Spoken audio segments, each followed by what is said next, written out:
प्यारे बच्चों, good morning.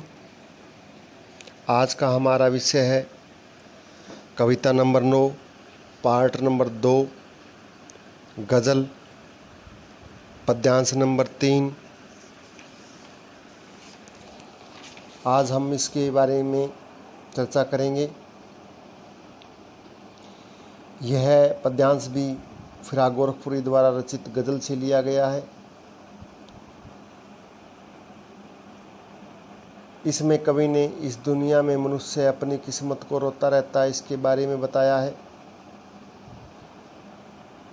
कवि कहता है, हम हो या किस्मत हो हमारी, दोनों को ही एक ही काम मिला।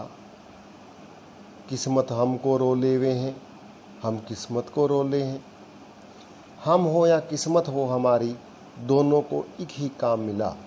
कवि कहता है कि जहाँ इस संसार में अकर्मण्य इंसान हो या उसकी किस्मत, दोनों को एक ही काम मिला हुआ है।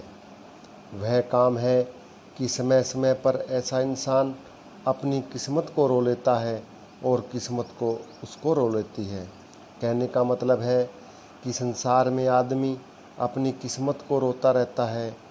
वह अपना कर्म सत्यनिष्ठा और परिश्रम से नहीं करता।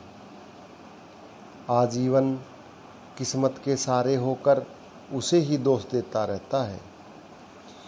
इनके समय पर कार्य न करके और सत्य और निष्ठा और परिश्रम से वो कार्य नहीं करता और अंत में वह अपनी किस्मत को दोष देता है, जिससे कि किस्मत उसको रोती है और इंसान किस्मत को रोता है।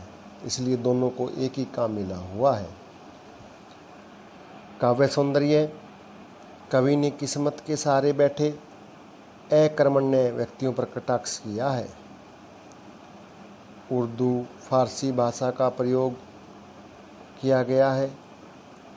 बिंब योजना सार्थक एवं सटीक है। गज़ल छंद का प्रयोग किया गया है। कठिन शब्दार्थ। इक का मतलब एक, किस्मत भाग्य, लेवे हैं का मतलब लेती है। पद्यांश नंबर 4। जो मुझको बदनाम करे हैं, काश वे इतना सोच सकें। मेरा पर्दा खोले हैं या अपना पर्दा खोले हैं। इन पंक्तियों में कवि ने बदनाम करने वाले लोगों पर कटाक्ष किया है और कहता है कि जो मुझको बदनाम करें, काश वे इतना सोच सकें। मेरा पर्दा खोले हैं या अपना पर्दा खोले हैं। इसमें कवि कहता है, इस दुनिया में जो लोग मुझे बदनाम करना चाहते हैं, मेरे ऊपर बदनामी का दाग लगाना चाहते हैं, उन्हें अपने बारे में सोचना चाहिए।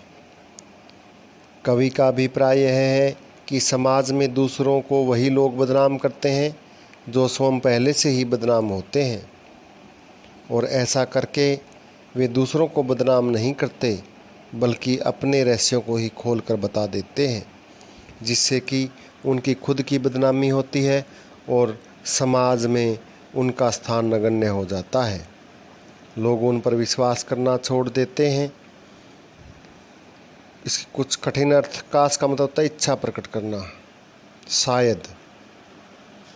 काव्य सौंदर्य। कवि ने बदनाम लोगों की प्रकृति की ओर संकेत किया है। अनुप्रास, पदमैत्री, संदेह, स्वर मैत्री अलंकारों का सुंदर प्रयोग किया गया है। उर्दू फारसी भाषा का प्रयोग हुआ है। बिंब योजना अत्यंत सार्थक व सटीक है। गज़ल छंद का प्रयोग हुआ है। शैली भावपूर्ण है। गज़ल के माध्यम से समाज के अलग अलग लोग अलग अलग परिस्थितियों के बारे में फिराक गोरखपुरी द्वारा अनेक प्रकार से कटाक्ष किए गए हैं। मनुष्य को अपने काम को सफलतापूर्वक परिश्रम पूर्वक करना चाहिए। यही संदेश वह इन दोनों पद्यांश में देना चाहता है। तो प्यारे बच्चों, आशा करता हूँ कि आप स्कूल द्वारा दिए गए होमवर्क को अच्छी प्रकार से कर रहे होंगे और स्कूल द्वारा बनाई गई ऐप आप सभी बच्चों ने डाउनलोड कर ली होगी। किसी को अगर कोई दिक्कत आती है तो वो स्कूल में फ़ोन करके उनसे अपनी आईडी और पासवर्ड प्राप्त कर सकते हैं। धन्यवाद।